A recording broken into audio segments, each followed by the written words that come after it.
بسم اللہ الرحمن الرحیم۔ السلام علیکم، آپ دیکھ رہے ہیں الف نیوز اور میں ہوں آپ کے ساتھ ماجد علی۔ شامل کرتے ہیں آج کی ہیڈ لائنز۔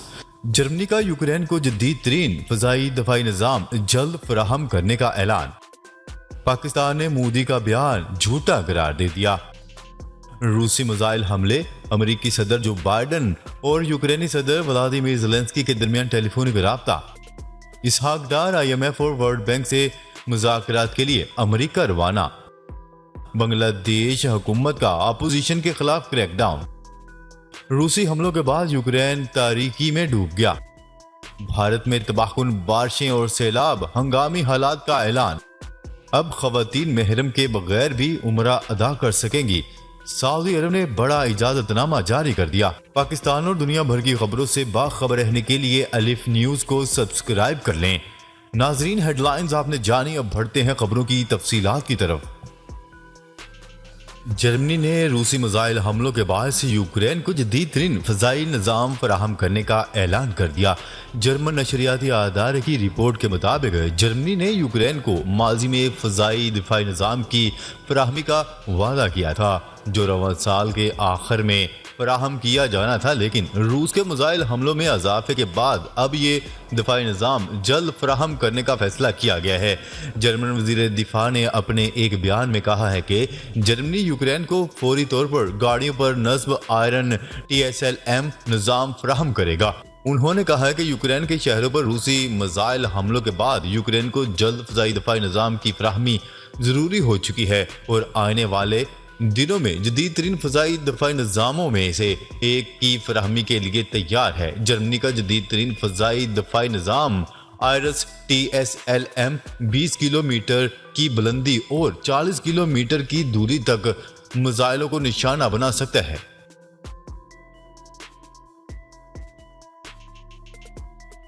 خبر کے اگلے حصے میں بات کرتے ہیں۔ پاکستان نے ریاست گجرات کے جلسے میں مقبوضہ کشمیر سے متعلق مودی کا بیان جھوٹا قرار دے دیا۔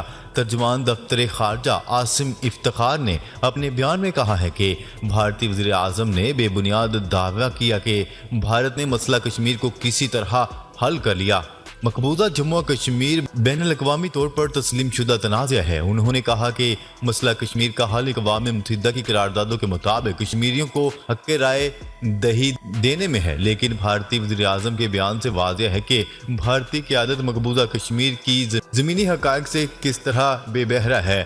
عاصم افتخار کا کہنا تھا کہ مقبوضہ جموں و کشمیر کا تنازع 1948 سے اقوام متحدہ کے ایجنڈے پر ہے اور اقوام متحدہ کی قراردادوں کے باوجود بھارت نے کشمیر پر قبضہ کر رکھا ہے۔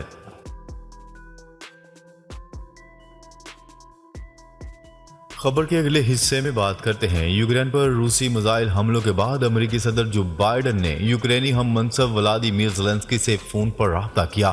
وائٹ ہاؤس کے مطابق امریکی صدر جو بائیڈن نے یوکرینی صدر ولادیمیر زیلنسکی سے ٹیلی فون پر گفتگو کے دوران یوکرین کو جدید دفاعی فضائی نظام دینے کا وعدہ کر لیا۔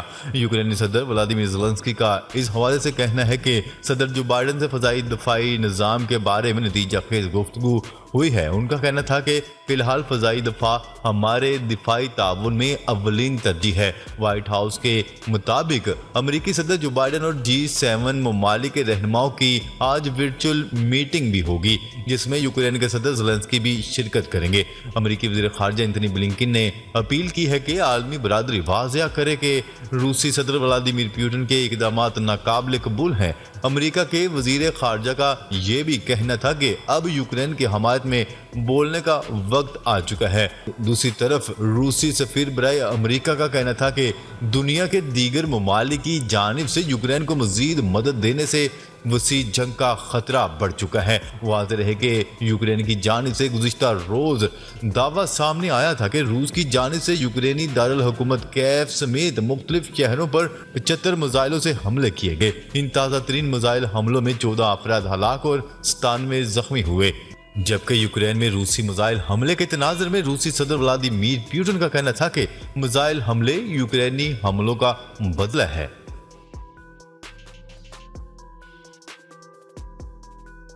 خبر کے اگلے حصے میں بات کرتے ہیں۔ پاکستانی وزیر خزانہ اسحاق ڈار IMF اور ورلڈ بینک سے مذاکرات کے لیے امریکہ روانہ ہو گئے۔ وزیر خزانہ اسحاق ڈار امریکہ روانہ ہو گئے، جہاں وہ IMF اور ورلڈ بینک حکام سے مذاکرات کریں گے۔ اسحاق ڈار IMF کے سالانہ اجلاس میں پاکستان کی جانب سے شرکت کریں گے۔ عالمی ریٹنگ ایجنسی موڈیز کے حکام سے بھی ملاقات متوقع ہے۔ IMF کے نمائندے سے قرض پروگرام سے متعلق بات چیت ہوگی، جبکہ ورلڈ بینک حکام کے ساتھ فنڈز اور دیگر معاملات زیر غور آئیں گے۔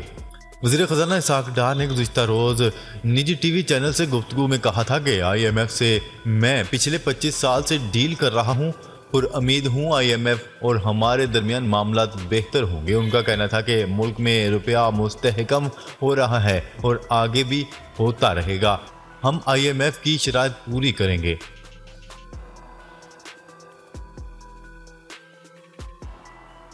خبر کے اگلے حصے میں بات کرتے ہیں۔ بنگلہ دیشی حکومت نے اپوزیشن کے کارکنان کے خلاف مقدمات اور گرفتاریوں کا سلسلہ شروع کر دیا۔ تفصیلات کے مطابق بنگلہ دیشی حکومت نے اپوزیشن کے خلاف کریک ڈاؤن شروع کر دیا ہے۔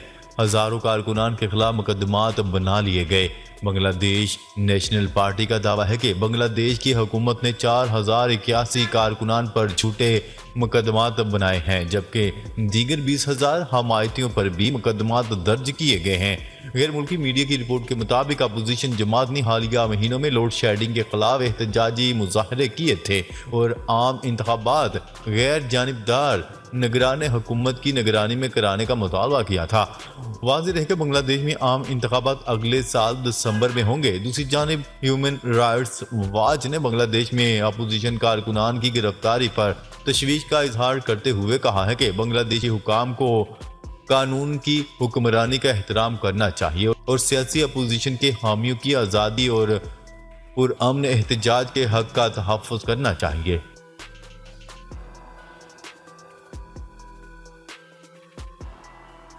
خبر کے اگلے حصے میں بات کرتے ہیں۔ روس کے میزائل حملوں کے بعد یوکرین کا آدھے سے زیادہ حصہ تاریکی میں ڈوب گیا۔ بین الاقوامی میڈیا کی رپورٹ کے مطابق روس نے یوکرین کے مختلف حصوں میں حملے تیز کر دیے۔ کئی مقامات پر میزائل داغے گئے، جن میں سرکاری تنصیبات کو بھی نشانہ بنایا گیا۔ یوکرینی انٹیلیجنس آفس کے ساتھ ساتھ توانائی تنصیبات پر بھی میزائل فائر کیے گئے، جس کے بعد ملک کے بیشتر حصے بجلی سے محروم ہو گئے۔ ان کا کہنا تھا کہ ان حملوں کے نتیجے میں جزوی بریک ڈاؤن ہوا، جبکہ دارالحکومت کیف اور اس کے ریجن میں بجلی کی سپلائی معطل ہے یا پھر محدود کر دی گئی ہے۔ یوکرین کی ہنگامی صورتحال سروس کے مطابق پورٹاوالوف، سیمی خرکیف اور ترنوپول کے علاقوں میں بجلی بند کر دی گئی ہے۔ روسی صدر ولادیمیر پوٹن نے تصدیق کی کہ فوجیوں نے یوکرینی توانائی کے ذرائع، فوجی کنٹرول اور مواصلاتی نظام پر طویل فاصلے تک مار کرنے والے انتہائی درست طریقے سے اپنے اہداف کو نشانہ بنانے والے ہتھیاروں کا استعمال کیا۔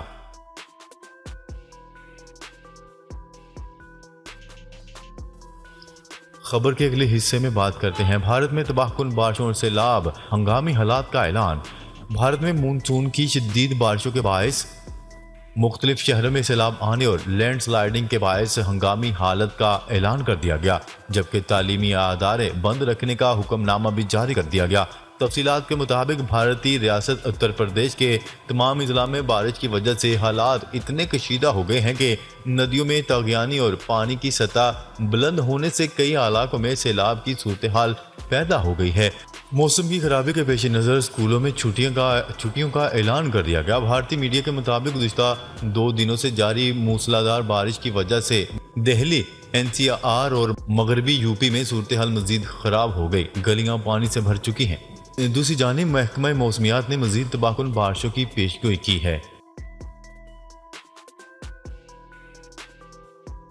خبر کے اگلے اور آخری حصے میں بات کرتے ہیں۔ سعودی عرب کی حکومت نے خواتین کو بغیر محرم عمرہ ادا کرنے کی اجازت دے دی۔ سعودی وزیر حج و عمرہ نے اعلان کیا کہ خواتین اب بغیر محرم کے عمرہ ادا کر سکیں گی۔ عمرہ ادائیگی کے لیے محرم کے ساتھ کی شرط ختم کر دی گئی ہے۔ انہوں نے پیر کے روز قاہرہ میں سعودی سفارت خانے میں ایک پریس کانفرنس کے دوران اس تنازع کو ختم کر دیا کہ آیا محرم کا ایک خاتون حاجی کے ساتھ جانا ضروری ہے یا نہیں؟